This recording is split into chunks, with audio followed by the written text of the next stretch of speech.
There is still no word on what caused a fire at a rock quarry in the hill country overnight. Crews were able to put out that fire, but it happened around 10 o'clock this last night in Burnet. That's about an hour drive northwest of Austin. People living nearby were told to evacuate, and they were taken to a nearby community center. So joining us this morning with an update is the Burnet Police Chief, Paul Nelson. Good morning. Good morning, ma'am. How are you? I'm good, and I appreciate all the teamwork that went on last night. We were talking during the break. This could have ended very badly, but thankfully, everybody is waking up back in their home who were evacuated. So the question, I guess, the number one thing on my mind this morning is, do you know what started this fire at the quarry? No, ma'am. I sure don't. Not at this time. They're going to be working on that today with the fire department and the plant managers. It's actually an asphalt plant that the area caught on fire.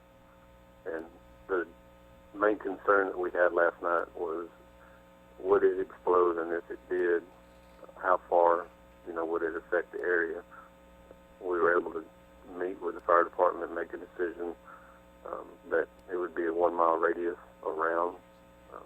The citizens, once again, did an outstanding job like they normally do.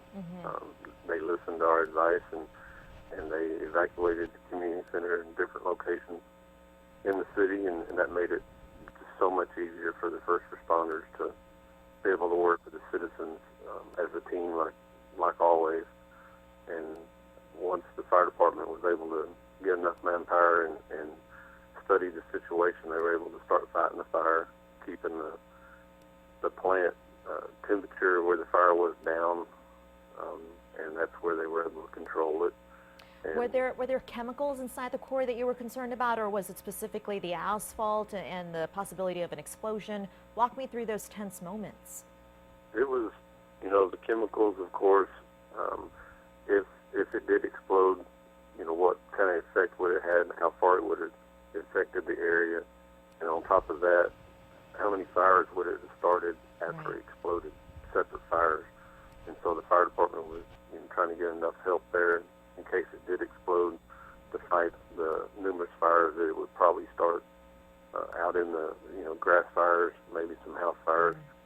And so for precautionary reasons, that's when they evacuated everybody that they could and get enough manpower to fight the original fire. And they were able to do that.